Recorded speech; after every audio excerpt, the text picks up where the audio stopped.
ये 3 तरह की सेंट्रल टेंडेंसी होती है। अब यदि मैं मीन की बात करूं तो मीन 3 तरह के होते हैं बेटा, arithmetic mean, geometric mean and harmonic.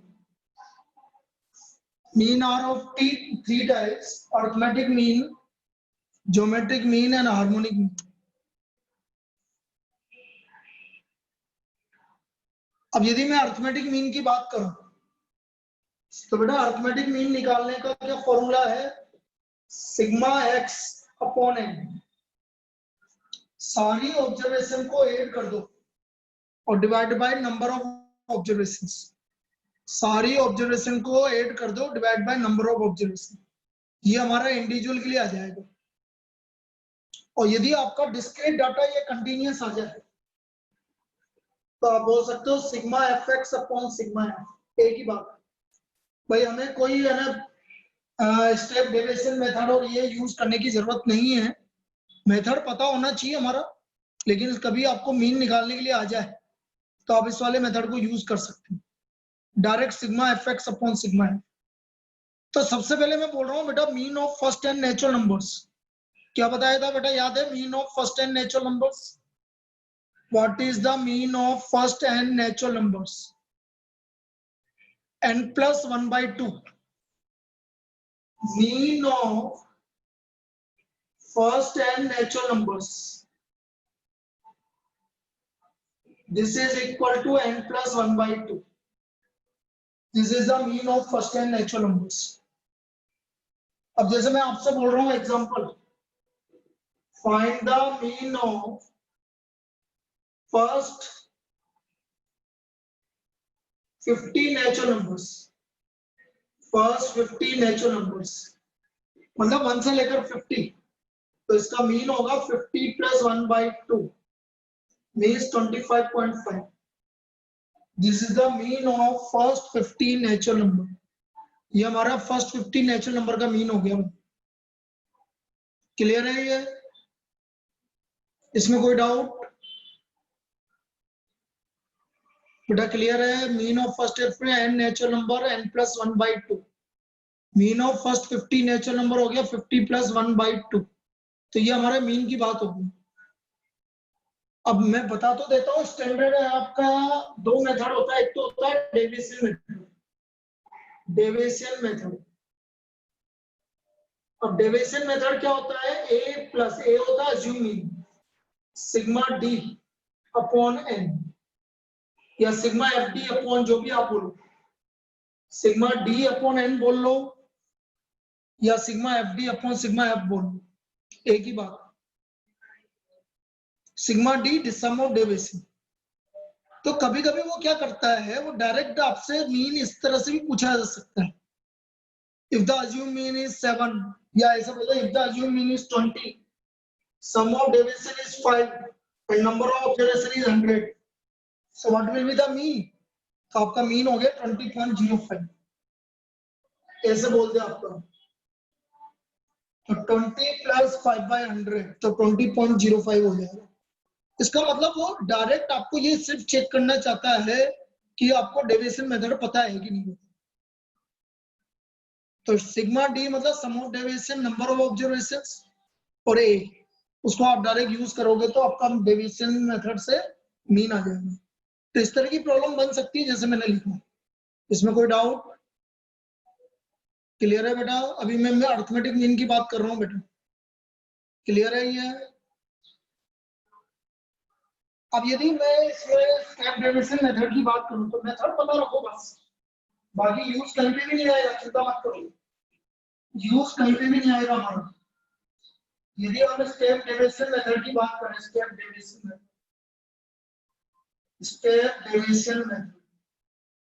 तो स्टेप डेविएशन मेथड होता है a plus sigma f i u i upon sigma f i into H.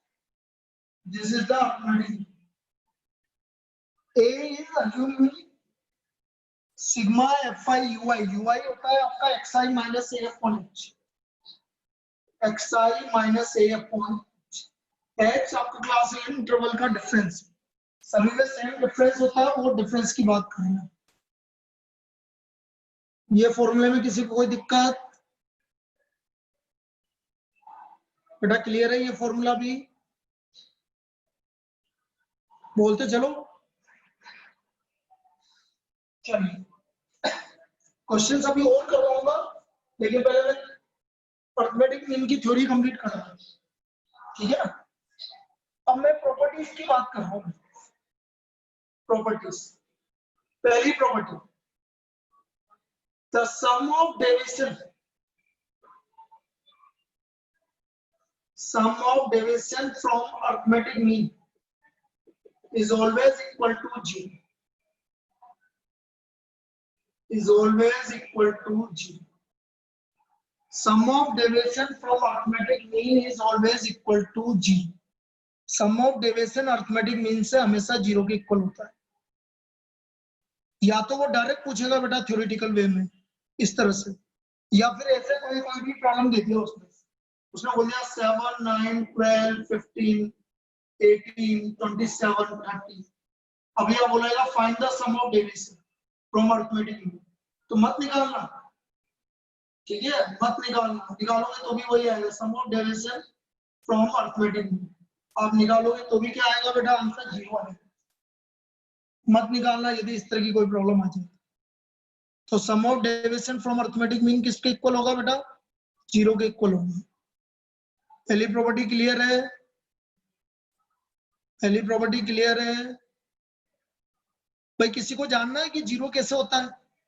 ये ऐसे बोलना चाह रहा है भाई इन सबका ऐड करो, 1 2 3 4 7 है ना, 7 8 15 22, 7 है तो 8 कर लो, चलो 7 8 15 कितना हुआ ये?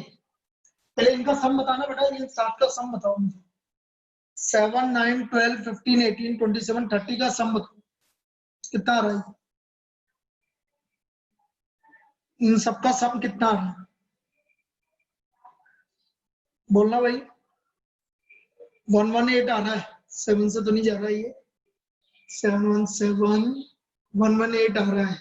तो एक काम करो, चलो इसको 17 कर देते, नहीं 19 कर देंगे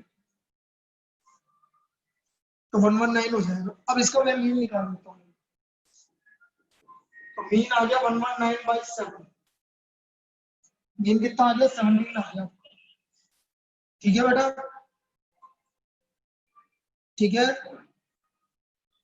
अब मैं सम ऑफ डेविएशन निकाल रहा हूँ, sum of deviation, sum of deviation 7 से कितना इधर रहा? -10, -5, -2, +2, +10 और +13। एक सेकेंड, 7 से 17 -10, ये गलत लिख दिया मैंने, -8 और ये एक छूट गया, एक सेकेंड कोई बात नहीं। -10, -8, -5, -2, +2, +10, +13। So this is the sum of deviation. ये हमारा सम ऑफ डेविएशन जीरो है। अब क्लियर है? प्रॉपर्टी नंबर 1 क्लियर है बेटा? प्रॉपर्टी नंबर 1 क्लियर है? जल्दी बोलो, टाइम नहीं है, अपन को रिवाइज करना है जल्दी जल्दी। चलिए प्रॉपर्टी नंबर 2 जो सबसे इंपॉर्टेंट प्रॉब्लम है, और वो पूरी सेंट्रल टेंडेंसी में ऐसी चलेगी बेटा। प्रॉपर्टी नंबर 2 है arithmetic mean affects with the change of origin and scale. If y equal to a plus bx, a is called origin और b कहलाता है आपका स्केल। ओरिजिन का मतलब होता है, जिसको नहीं पता है बेटा, एडिशन या सब्ट्रैक्शन, एडिशन या subtraction, this is called origin. Multiplication और डिवीजन, मल्टीप्लिकेशन और डिवीजन, ये आपका स्केल है। तो बेटा यहाँ आप ऐड कोई भी चीज ऐड या सब्ट्रैक्ट करोगे तो भी आपका मीन कन्वर्ट होगा, मीन चेंज होगा, या कोई भी चीज आप मल्टीप्लाई या डिवाइड करोगे तो भी मीन चेंज होगा। और मीन ही नहीं, जितने सेंट्रल टेंडेंसी है, arithmetic mean, mean, median and mode, तीनों चेंज होंगे बेटा। तीनों के लिए सेम प्रॉपर्टी चलेगी ये। Arithmetic mean affect with the change of origin in scale. जैसे आपका कोई भी प्रॉब्लम आ गया, मैंने आपसे बोला if mean of 10 observation is 12, if each observation is multiplied by 2 and then added by 3 and then added by 3, find the new mean. Find new mean. पहले आपने 2 से मल्टीप्लाई किया और फिर 3 ऐड किया, तो बेटा जो आपका मीन है वो भी पहले 2 से मल्टीप्लाई हो जाएगा। करो, 12 को 2 से मल्टीप्लाई करो, कितना आ रहा है 24, और उसमें +3 करो 27, तो न्यू मीन आ गया आपका 27। तो हमारा न्यू मीन आ गया आपका 27। New mean will be equal to 27। आया समझ में?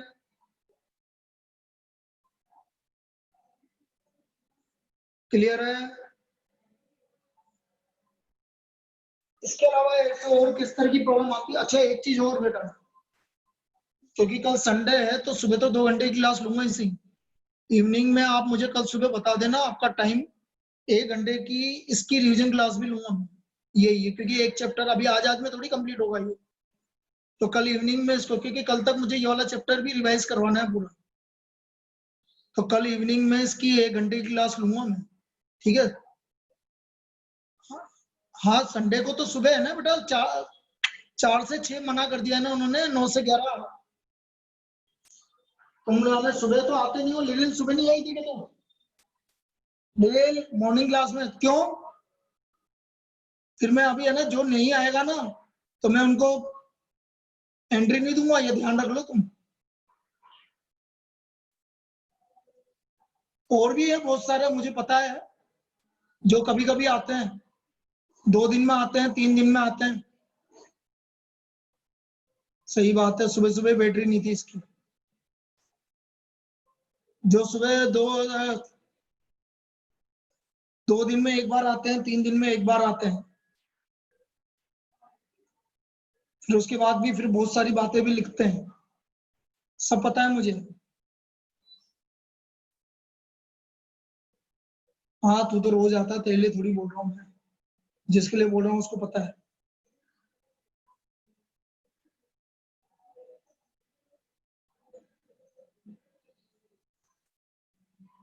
बेटा ये बात ध्यान रख लो, जो भी रोज आएगा मैं उसी को एंट्री दूंगा, मुझे सब याद है कौन कौन आ रहा है कौन कौन नहीं आ रहा। जो भी आपका इरेगुलर रहेगा मैं अगली बार से उसको क्लास में एंट्री नहीं दूंगा, चाहे तो फिर तुम कुछ भी कर लो।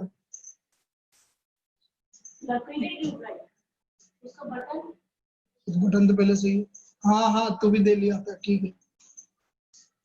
तो मैंने क्या बोला, एक मीन ऑफ, तो मैं वापस से बोल रहा हूँ, कल सुबह 9 से 11 तो क्लास है आपकी, जिसमें हम है ना चैप्टर नंबर 1 रिवाइज करवाएंगे, ऑफलाइन एंड ऑनलाइन दोनों मोड पे, 9 से 11। और इवनिंग का टाइम कल सुबह मॉर्निंग में बताएंगे कि इवनिंग के लिए, इस क्लास के लिए, इस वाले चैप्टर के लिए इवनिंग में टाइम क्या लेंगे रिवाइज करवाने के लिए। चलिए और देखो किस तरह की प्रॉब्लम पूछी जाती है।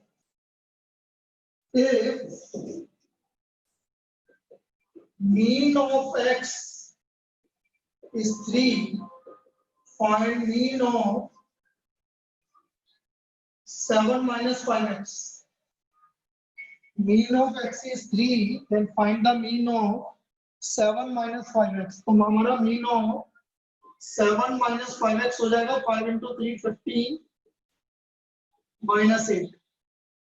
ये हमारे इस प्रॉब्लम का सॉल्यूशन हो गया। कोई दिक्कत? क्लियर है? नेक्स्ट देखो इसी टाइप की problem. If x and y are related as x and y are related as 4x plus 3y minus 7 equal to 0. If mean of y is 2, then find mean of x. Mean of y is 2. Then find mean of x. तो y की value 2 रख दो भाई. तो x का value आ गया 1/4 और mean of x हो गया आपका 1/4.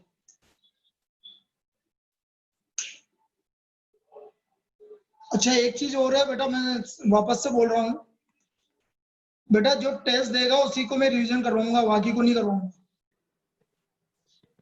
एक चीज और सुन लीजिए, जो टेस्ट देगा उसी को ही रिवीजन करवाएंगे, बाकी को नहीं करवाएंगे. ये कंसेप्ट है. क्लास में उसी को एंट्री देंगे जो टेस्ट भी देगा और जो रोज आएगा. किसी को दिक्कत है तो वो मैसेज करके बताओ, क्योंकि अब आज से रिवीजन चालू हो गया और रिवीजन में उसी को करवाऊंगा जो रोज आएगा और जो टेस्ट देगा. थोड़ा सा स्ट्रिक्ट होना ही पड़ेगा, क्योंकि बहुत सारे लोग टेस्ट भी नहीं दे रहे.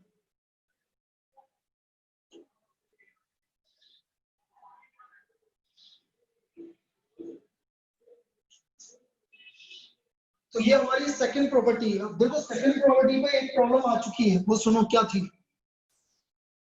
If mean of n observation, ये प्रॉब्लम आ चुकी है. Mean of n observations is x bar. If first observation is aided by 1, second observation by 2 is aided by 2, and so on. Find the new mean. तो हमारे नया mean निकालना. First observation को आपने 1 से ऐड किया, सेकेंड ऑब्जर्वेशन को आपने 2 से ऐड किया, थर्ड को 3 से किया, फोर्थ को 4 से किया, और इस तरह चलता गया. तो हमें बोला है नया मीन क्या होगा. ऑप्शन है आपके x बार प्लस n, x बार प्लस n/2, x बार प्लस nx बार प्लस n प्लस 1/2 और x बार प्लस n प्लस 1/2. ये हमारे इनमें से कौन सा आंसर आएगा बताओ. डी आएगा, बिल्कुल सही है. इसका आंसर डी आएगा.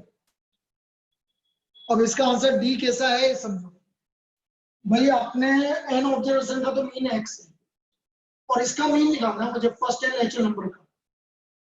और इसका मीन मैंने अभी थोड़ी देर पहले ही बताया आपको. कितना बताया आपको फर्स्ट एन ऑब्जर्वेशन का मीन?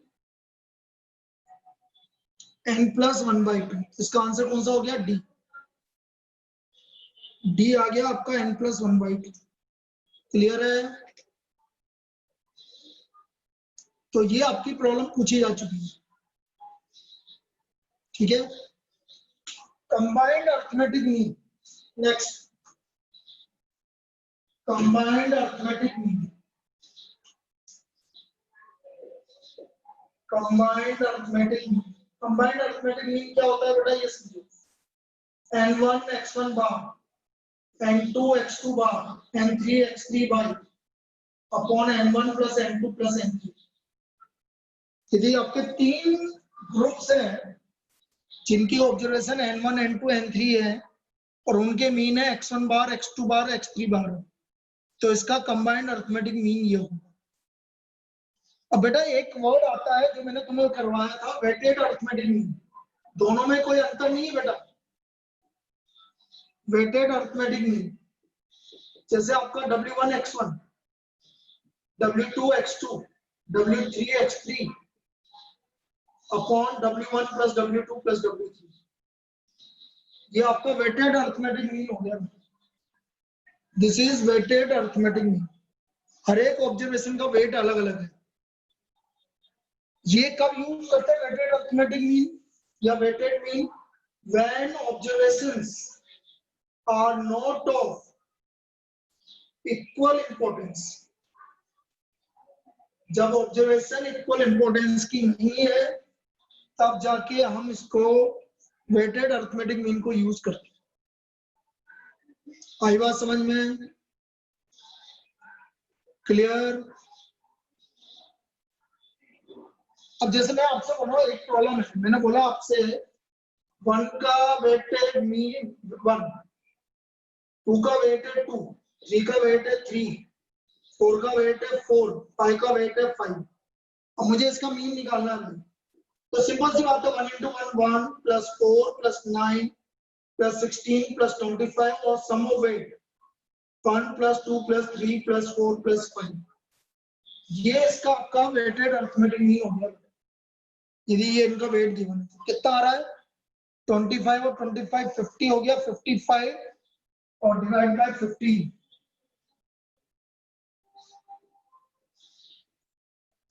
ये हमारा इसका वेटेड अरिथमेटिक मीन हो गया 11/3। क्लियर है? 3.66 जो भी आ रहा होगा ये इसका आपका वेटेड अरिथमेटिक मीन हो। तो कंबाइंड अरिथमेटिक मीन और वेटेड अरिथमेटिक मीन ये इसका वैल्यू आ गया। तो ये 3 प्रॉपर्टी थी। अब वेटेड अरिथमेटिक मीन क्या होगा? जैसे आपको 3 ग्रुप गिवन है, combined arithmetic mean 3 group given है। ग्रुप 1 नंबर ऑफ ऑब्जर्वेशन है आपकी 40 और उसका मीन है 50। ग्रुप 2 सपोज इसमें 30 या 20 25 मान लो चलो और इसका मीन है 40। ग्रुप 3 इसका है आपका सपोज 35 और इसमें है सपोज 55 मीन। अब मुझे इसका कंबाइंड अरिथमेटिक मीन निकालना है। We have to find the combined arithmetic mean. तो बेटा combined arithmetic mean होगा आपका 40 into 50 2000 1000 और 35 35 into 55 कितना हो गया बेटा? 35 into 55 बताना कितना हो गया? बोलिए 35 into 55 1925 divided by 100 total observation 100। ये आ गया आपका 3000 4925 divided by 100। So what is the combined arithmetic mean?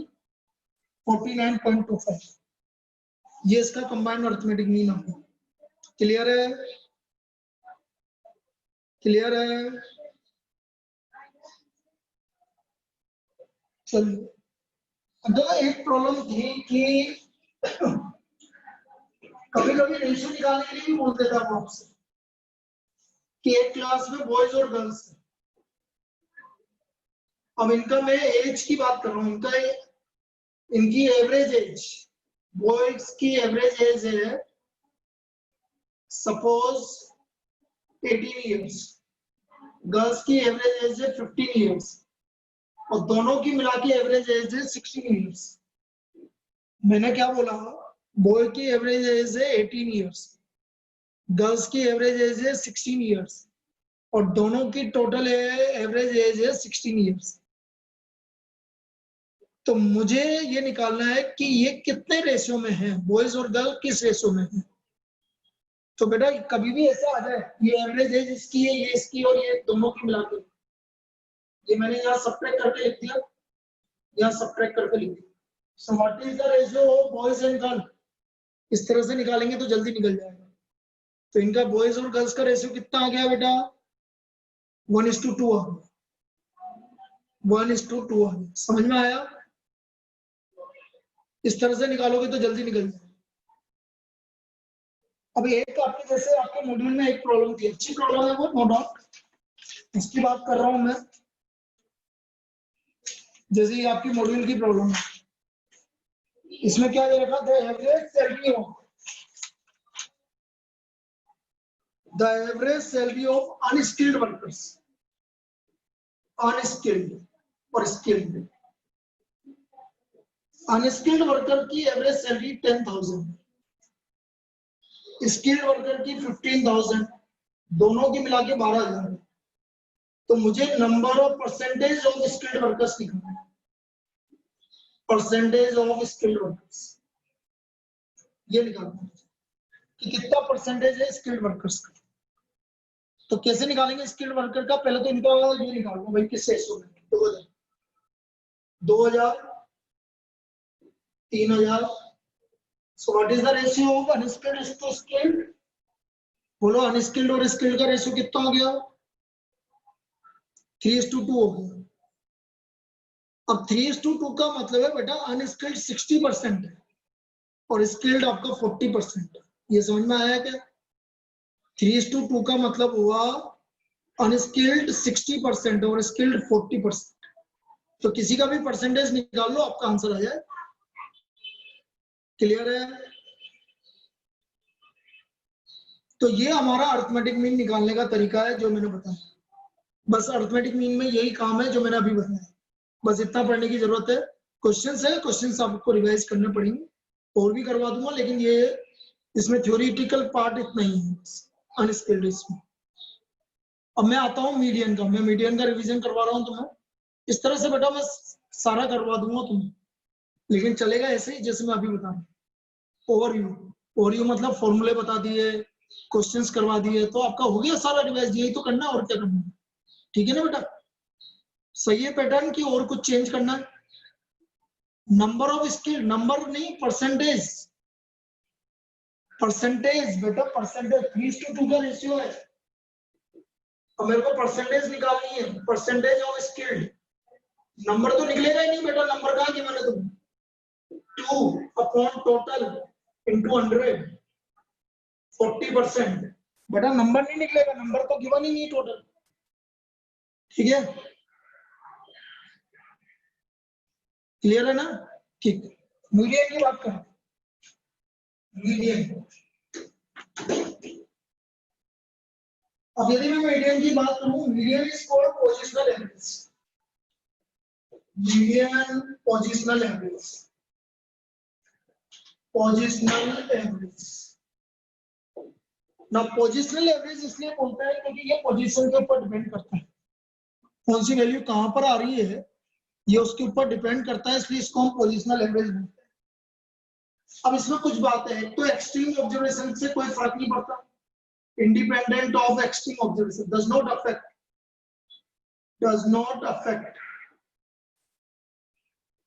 with extreme observation। और ओपन एंड क्लासिफिकेशन के लिए सबसे best method, open and classification के लिए बेस्ट मेथड ओजीव, इससे फाइंड आउट होता है मीडियन। लेस देन ओजीव बोल लो या मोर देन ओजीव बोल लो, तो ग्राफिकली फ्रीक्वेंसी कर्व बोलते हैं इसको। ओजीव मतलब cumulative frequency curve, cumulative frequency curve, इससे ग्राफिकली फाइंड आउट होगा। ठीक है, मीन किसी से फाइंड आउट नहीं होता, मीन के लिए कोई भी ग्राफिकल मेथड नहीं है जिससे आप मीन फाइंड आउट कर दो। पोजिशनल एवरेज है, does not affect with extreme observation. Open and classification के लिए सबसे बेस्ट मेथड है, और इसको ग्राफिकली फाइंड आउट करने का तरीका है लेस देन ओजीव। जियो फाइबर का एक ओटीपी आया था 4 घंटे, तो ये आपका आ गया क्युमुलेटिव फ्रीक्वेंसी कर्व। क्लियर है? क्लियर? अब मीडियन निकालने का तरीका क्या है बेटा? मीडियन यदि आपकी इंडिविजुअल ऑब्जर्वेशन, इंडिविजुअल या डिस्क्रीट, यदि ये ऑब्जर्वेशन है तो मीडियन आप डायरेक्ट इससे निकालिए, n+1/2 तो ऑब्जर्वेशन। लेकिन आपको थ्योरेटिकल पर्पस के लिए इफ n इज ओड, तो n ओड के लिए तो यही है, और n इवन है, थ्योरेटिकली आ गया, तो n/2 तो observation plus n/2 + 1 observation divided by 2 if n is even. ये मीडियन का फॉर्मूला हो जाएगा, यूज करने की जरूरत नहीं है, लेकिन आपका फॉर्मूला ये हो गया n इज, सिर्फ फॉर्मूला कभी लिखा हुआ आ जाए थ्योरेटिकली तो आप इसको यूज कर सकते हैं, बाकी यूज करिए, लेकिन यूज मेथड तो यही बोल रहा हूँ पहले वाले मेथड से निकाल दीजिए तो आपका मीडियन आ जाएगा। अब मीडियन के साथ बहुत सारे हैं भाई, मीडियन के साथ आपका क्वार्टाइल्स है, परसेंटाइल है, डेसाइल है, तो इनको भी यहाँ पर ही पढ़ लेते हैं बेटा, कोई दिक्कत नहीं, सब यहाँ पर ही चल जाएगा। यदि मैं क्वार्टाइल की बात करूं, क्वार्टाइल्स, फर्स्ट क्वार्टाइल Q1, तो ये हो गया n+1/4 observation. Third quartile 3n+1/4 observation. फिर हम बात कर रहे हैं decyl, divide the distribution into 10 equal parts, D3 suppose, तो 3n+1/10 ऑब्जर्वेशन, सपोज D7, कुछ भी निकाल सकते हो, कितने डिस्ट्रीब्यूशन कितने पार्ट्स में डिवाइड करता है, 10 इक्वल पार्ट्स में डिवाइड करता है, क्वार्टाइल 4 इक्वल पार्ट्स में डिवाइड करता है, तो ये हमारा डेसाइल हो गया। परसेंटाइल निकालना है तो परसेंटाइल भी कुछ ऐसे निकाल लेंगे। परसेंटाइल जैसे मैंने बोला P37, तो 37n+1/100 ऑब्जर्वेशन। 63 निकालना है, कुछ भी निकालना है, तो इस तरह से हम परसेंटाइल, डेसाइल, क्वार्टाइल और मीडियन, ये सारे आपके इसी तरह से निकलेंगे। ये क्लियर है बेटा? इसमें कोई डाउट किसी को कहीं बताना है? ठीक है, चलिए बेटा थोड़ा सा करना, मैं आपसे बोल रहा हूँ, मैं मंडे से मैं ये वाली क्लास तुम्हारी वहां पर ही लूंगा, क्योंकि यार क्या है, अब रिवीजन का टाइम आ गया, फिर मुझे 40 मिनट्स में भागना पड़ता उधर, वहां लूंगा तो वहां पूरी 1 घंटे की क्लास होगी बेटा। अभी तो 15-15 मिनट भी बहुत इंपॉर्टेंट है। अब मैं तो ये बोल रहा हूँ कि जो ऑफलाइन करना चाहता है वो आ जाइए वहां पर 12 से 1, मैं वहीं रहूंगा। ये वाली क्लास आप ऑफलाइन करना चाहते हो तो भर जाएगा रूम, तो आपको जो एक की प्रॉब्लम है वो भी नहीं होगी। जो आ सकता वो आ जाइए, मेरे को तो कोई दिक्कत है नहीं भाई। रिवीजन के लिए 12 से 1 मैं वहीं रहूंगा, तो जिसको आना है वो आ सकता है। ठीक है ना बेटा? मंडे से, कल तो है, कल से ही बोल रहा हूँ, कल से। बस इवनिंग वाली क्लास जो कल की रिवीजन क्लास है वो यहाँ से लूंगा, कल रिवीजन इवनिंग वाली रिवीजन क्लास में यहाँ से लूंगा, बाकी मंडे से और कल सुबह की क्लास वहीं लूंगा। ठीक है? अब मैं एक प्रॉब्लम बता रहा हूँ जिसमें मैं सारी चीजें निकाल के बता दूंगा बेटा। जैसे आपसे बोल दिया फाइंड द मीडियन,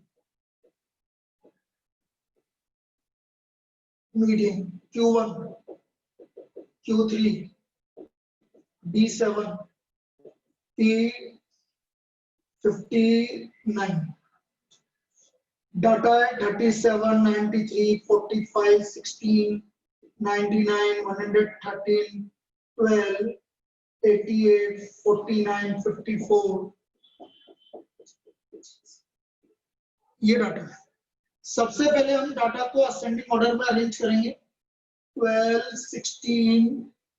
16 के बाद 37, 37 के बाद 45, हाँ 49, 54, 93, 99, 113 और 88 भी है।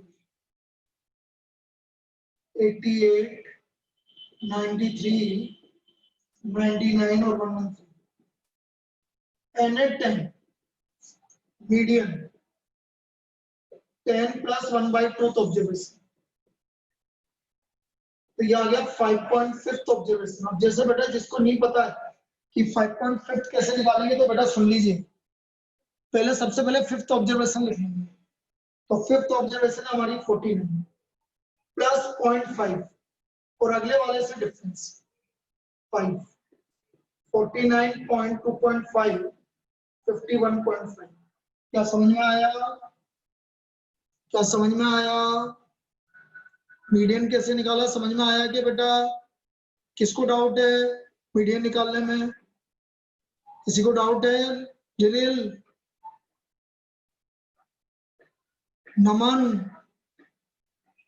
क्लियर है बेटा? नमन, जलील, आयुषी सोलंकी, ठीक है। नेक्स्ट, अब मीडियन के बाद सपोज मेरे को Q1 निकालना है, तो Q1 हो गया आपका 10+1/4 ऑब्जर्वेशन। 10 प्लस 1/4 हो गया 11/4 2.75 ऑब्जर्वेशन। अब 2.75 का मतलब है सेकंड ऑब्जर्वेशन प्लस 0.75 इंटू अगले से डिफरेंस 21, अगले से डिफरेंस 21 निकाल के बताओ कितना आ रहा है। Q1 कितना आ रहा है निकाल के बताइए जल्दी। 31.75 ये हमारा इसका ये आ गया। Q3 निकालिए भाई 3 10 प्लस 1/4 ऑब्जर्वेशन, तो ये हो गया आपका 8.25 ऑब्जर्वेशन। 8th ऑब्जर्वेशन हो गया आपका 93.25, अगले से डिफरेंस 6 का कितना हो गया 94.5। Q3 कितना आ गया 94.5, ये 94.5 आ गया। फिर मैं आपसे बात कर रहा हूं, क्या बोला था डी क्या निकालना था, डी क्या निकालना था, कुछ भी निकाल लो, वैसे तो D7 निकाल देता हूँ। चलो D7 7 into n plus 1/10 observation, तो D 10 प्लस 1 तो 1.1 7.7 ऑब्जर्वेशन, 7th ऑब्जर्वेशन है 88 प्लस 0.7 इंटू 5 3.5 मतलब 91.5। कोई दिक्कत, क्लियर है, ये D7 आ गया। अब हमने बोला P59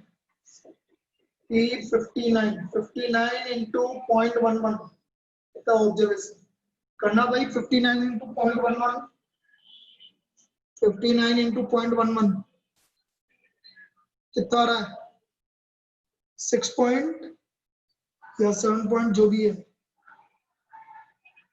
कितना आ रहा है 6.49।